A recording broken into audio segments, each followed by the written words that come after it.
ஜியோ ஹாட்ஸ்டாரை ஃப்ரீயா பார்க்கணுமா? அதுக்கு இந்த மெத்தட் முறை மட்டும் ஃபாலோ பண்ணீங்களா போதும். உங்க பிசி மொபைல் எல்லாத்துக்குமே ஃப்ரீயா கிடைக்கும். பட் ஒன்லி 15 டேஸ் மட்டும்தான். மேக்ஸிமம் 30 டேஸ் கொடுக்கலாம். இப்படிதான் நிறைய பேர் வீடியோ போடுவாங்கன்னு எதிர்பார்த்தேன். பட் அந்த மாதிரினா போடல. ரொம்ப தெளிவாவே சொல்லி போட்டுருக்காங்க. நியூ யூசருக்கு வந்து பாத்தீங்கன்னா 15 டேஸ் ஃப்ரீயா தருவாங்க. அதுக்கப்புறம் பிளான்ஸ் வச்சிருக்காங்க அப்படிங்கிறத தெளிவா சொன்ன எல்லா இன்ஃபுளுசருக்கும் ஐ அம் ஆன்சர்.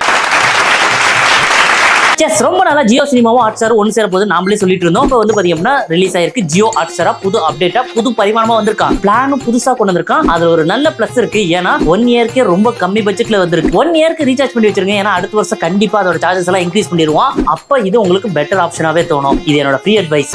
குடும்பம் உருப்படாம போணும். அதையும் தாண்டி ஒரு சிலர் சொல்றாங்க அமேசான் பிரைம் அழிக்கிறதுக்காக தான் ஜியோவும் ஹாட்ஸ்டாரும் ஒன்று சேர்ந்திருக்காங்கன்ட்டு. அவங்களுக்கெல்லாம் ஒரு சின்ன அட்வைஸ். அமேசான் பிரைம் இது முன்னாடியே தெரிஞ்சதுனால தான் வாட்சிங் ஹவர்ஸ் அப்படிங்கிற ஒரு ஆஃபரை ஓடிடி நிறுவனத்துல ஃபர்ஸ்ட் கொடுத்திருக்கான். அது மூலமா ஈஸியா ஓடிடில வந்து பாத்தீங்கன்னா உங்களோட படத்தை ஸ்ட்ரீமிங் பண்ண முடியும். இது ஒரு நல்ல இன்ஃபர்மேஷன் நினைக்கிறேன். பாய்.